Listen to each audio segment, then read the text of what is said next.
adalah kisah Kenshin dan Kaori, seorang pemuda kaya yang menyamar kerja sebagai cleaning service. Versi Kaori TV, episode 301. Kan tinggal masuk aja, Kenshin membalasnya. Iya Kaori, aku ngerti, tapi besok itu cuman nganterin aja, ngeliat-liat dulu di mana cocok kerjanya, maksudnya penempatannya. Kaori lalu bicara, pasti kamu babe, nggak bilang ya tentang siapa kamu ini. Kenshin menyahut, oh itu aku nggak bilang Kaori.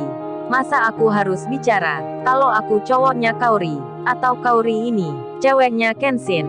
Apa gitu ya aku harus bilang? Kenshin tertawa, menggoda Kaori. Kaori pun bicara, ah dasar kamu babe, bisa aja bercandanya, mentang-mentang udah punya cewek ya. Sekarang banyakan menggoda. Kaori pun tertawa pula. Kenshin lalu berkata, waduh aku lupa nih Kaori, kalau di sini ada Iwan lagi dengerin juga, jadi nggak enak nih, kan kasihan dia, belum kayak kita, hahaha. Kenshin tertawa, menggoda temannya. Kaori pun bilang, oh beneran ya, di situ ada Mas Iwan. Masa sih Mas Iwan ini belum punya cewek? Kan di tempat kerjaan banyak, masa Mas Iwan nggak mencarinya? Iwan berkata ke Kenshin, lu bro bisa aja bicaranya. Lalu ia menyuruh Kenshin agar mengatakan ke Kaori untuk mengenalkan temannya. Kenshin pun lalu bicara, seperti yang diinginkan Iwan. Kaori menjawabnya, iya deh aku usahain, entar aku cari temanku yang single, barangkali mau kenalan sama Mas Iwan. Kemudian Kaori bertanya, terus kapan babe, kamu beli handphonenya? Kenshin menyahut, lusa aja ya Kaori, entar aku jemput ke rumahmu. Saat itu Kenshin melihat motor di depannya. Kaori menyahut, oke deh babe, tapi entar kamu kesini naik apa ya? Kenshin bercanda, aku naik motornya Iwan boleh ya? Apa kamu mau pakai itu? Kaori menjawab, bener ya kamu yang bilang sendiri, kalau ke rumahku naik motor, awas ya kalau nggak datang. Kan aku pingin naik juga. Berarti aku tunggu ya. Kenshin pun bilang, pakai motor butut lo Kaori, kamu nggak malu nih? Kaori menjawab, malu apanya sih? Kan sama kamu, lagian juga belum pernah jalan bersama cowok, naik motor berduaan. Kenshin bertanya lagi, terus kalau mama marah gimana? Masa putrinya yang cantik ini diajak keluar pakai motor? Kan biasa naik mobil. Kaori menyahut, ah kamu bisa aja alasannya. Sebenarnya jadi nggak sih kamu lusa ke rumahku? Kamu bertanya terus, aku makin males nih. Kenshin menjawab, kan aku pingin bicara lama sama kamu. Kaori menyahut, udah mulai pinter ya kamu, godain aku terus. Kenshin lalu bilang, ya udah ditunggu lusa ya. Dan pembicaraan itu selesai.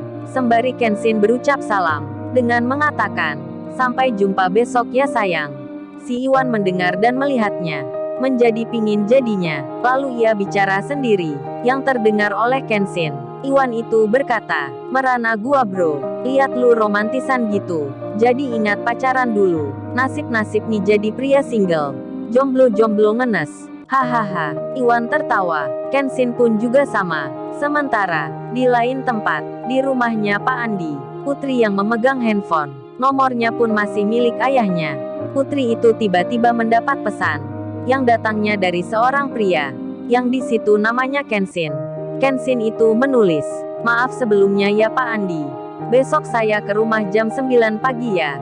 Entar bapak saya ajak ke perusahaan, maksudnya melamar kerja. Setelah membacanya, putri menunjukkan ke ayahnya. Pak Andi pun melihatnya. Dalam benaknya, ia merasa ragu, hingga menimbulkan banyak pertanyaan.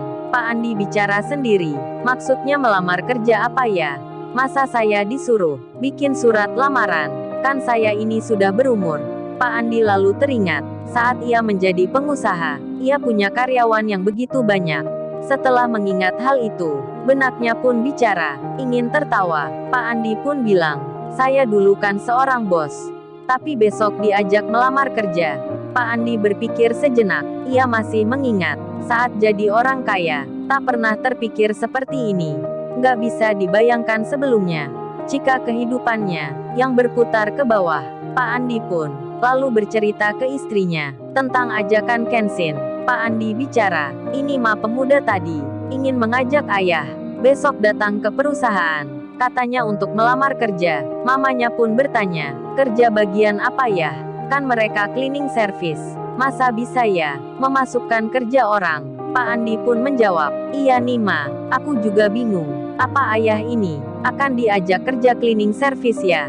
Masa ya gitu Ma, kan mereka tadi aku ceritain. Kalau ayah ini pernah punya pabrik, punya banyak karyawan pula. Kok pemuda itu bilang ke ayah, ingin mengajak kerja. Anaknya yang bernama Putri itu mendengarnya. Kemudian ia bertanya, yah masa ya, cowok yang punya handphone Apple ini kerjanya cleaning service? Ayahnya menjawab, iya Put, dia bilang itu. Putri pun masih tak percaya. Lalu ia berkata, nggak mungkin lah ya, handphonenya ini kan mahal. Diberikan begitu saja, masa dia kerja cleaning service ya? Mamanya itu malah yang menjawab, iya Putri, tadi ayah udah tanya, kerjanya memang cleaning service. Motor mereka pun motor lama. Kemudian mamanya pun bicara, apa handphone ini bukan miliknya ya? Apa mereka menemukan di jalan? Atau dari yang lainnya? Suaminya pun bilang, Hus Mama jangan berpikir hal yang nggak baik gitu.